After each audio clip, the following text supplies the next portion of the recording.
What's up guys, for this video meron naman tayong gagawin guys.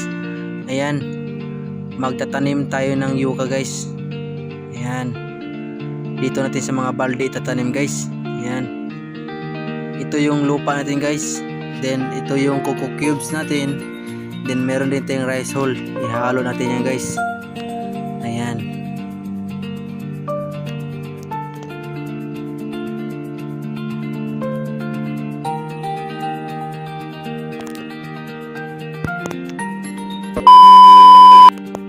So ayan guys, hahaluin na natin guys. Ayan,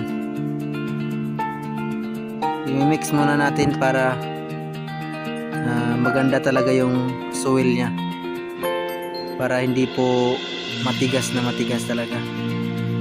Ayan. So guys, ganito lang kasimple yung ano natin pagtatanim ng yung mga yuca natin. So guys, haluin muna natin.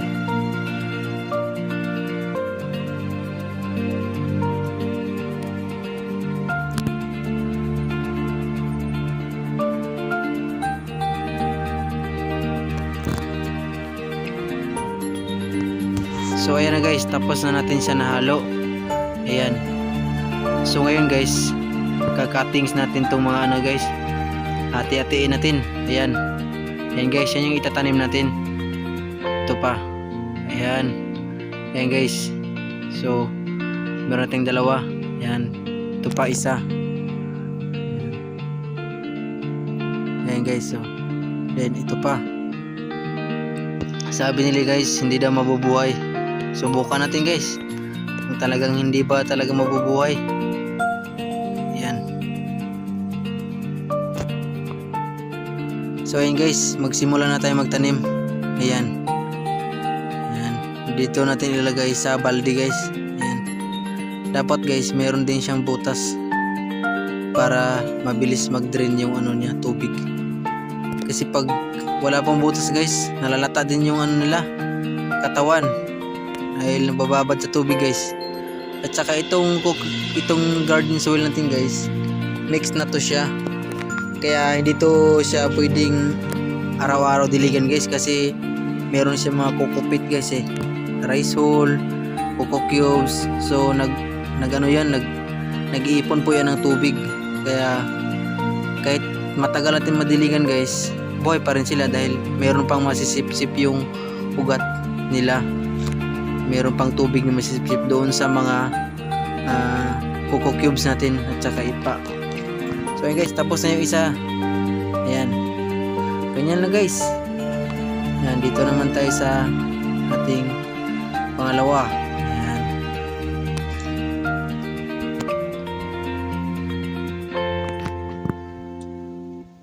So ayan guys, ganyan lang natin.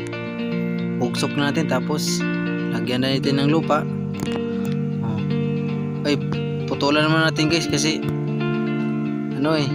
medyo dapat kasi guys maguwang yung itatanim natin, para hindi po para hindi siya malata. Kasi pag yung sa dulo din natin isasali din natin guys, nabubulok po yan hindi nabubuhay. Dapat yung magulang-gulang na branches. Ayan.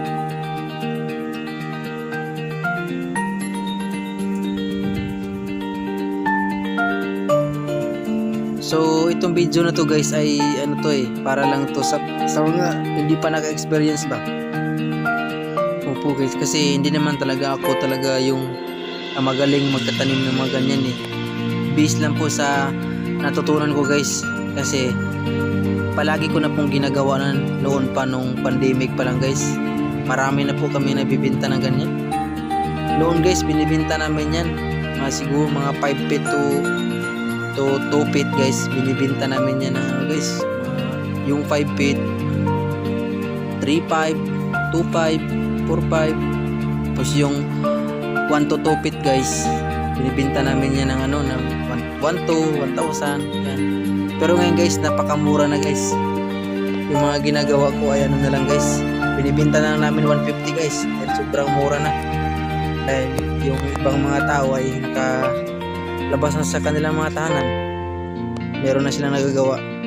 kaya mura guys yung ating yucca plant. Ayan.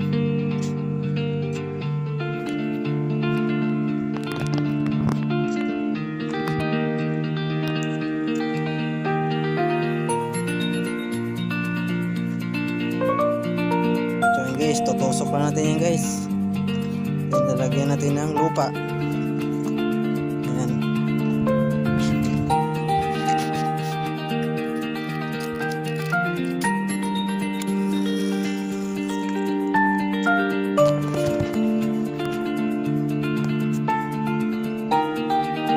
So ayan guys, tapos na.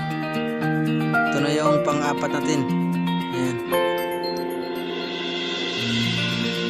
Ito yung pang-lima natin guys.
So ngayon guys ay maglalagay tayo ng simento.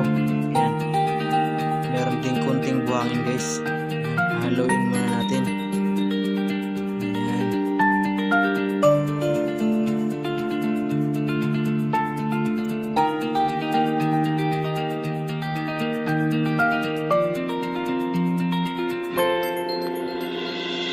Lagyan natin ng tubig guys para sweet.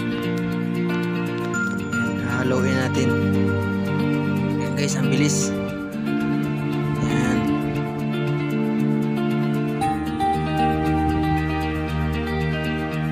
So ayan na guys, tapos na. So ngayon guys ay ilalagay na natin dito sa kanilang mga dulo guys, para hindi po siya mapasukan ng tubig guys. Ayan, ilagay natin. Lagyan natin para yung tubig hindi makapasok ba, kasi pag once nakapasok yung tubig dyan sa dulo, nalalata po yan guys, kaya hindi talaga nabubuhay yan. Kaya ang ginagawa natin, nilalagyan natin ng simento para hindi siya nalalata at mabuhay talaga siya. Ayan. So ganyan lang guys, ganyan lang kasimple yung pag ano natin sa ating mga yucca plant. Hindi naman yan alagain talaga guys eh. So guys, kahit once a week nyo lang yan diligin guys, hintayin nyo lang mga 2 months guys, susubol na yan yung kanyang mga suloy na yan. So yan, ganyan lang kasimple guys.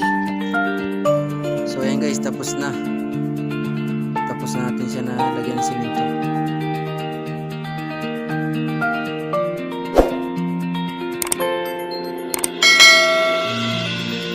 So ayan na guys, ito na po yung nangyari sa ating tinanim after 66 days guys. Ayan, ayan na po, napakaganda nila guys. So sabi nila hindi na mabubuhay guys, pero ayan, marami tayong tinatanim guys, pero yung iba talaga guys ay yun nga, hindi talaga nabubuhay dahil hindi talaga nakasurvive yung ano nila. Ayan guys, ayan, nalalata talaga yung iba.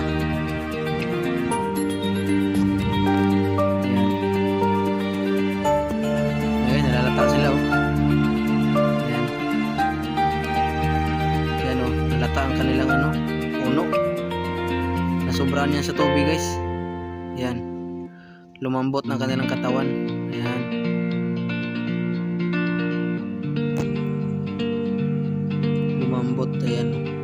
sayang guys, nalata talaga.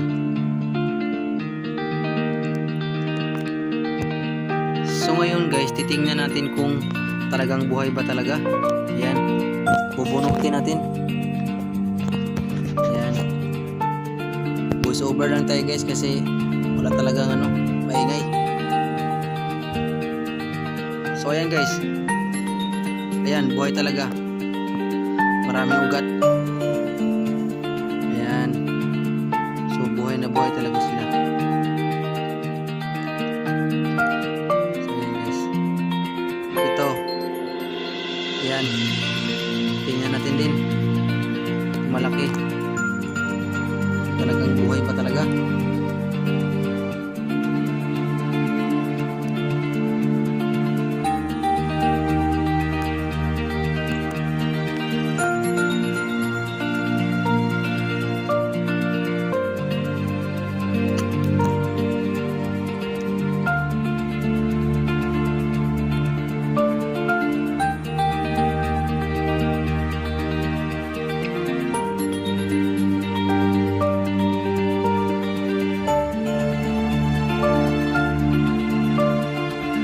Guys, yan, buhay talaga guys.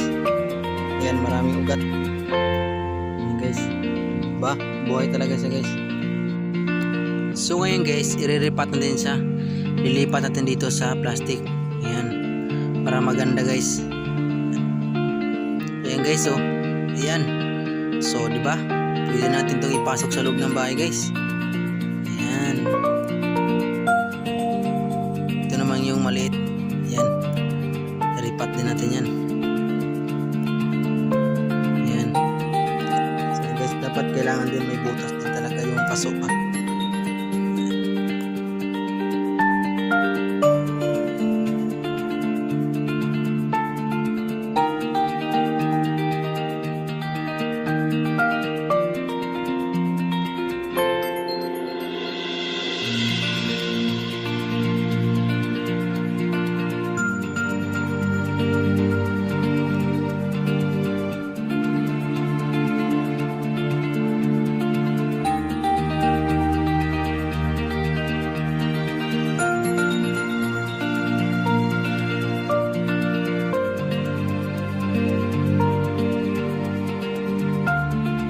So ayan na guys, tapos na natin siya natanim.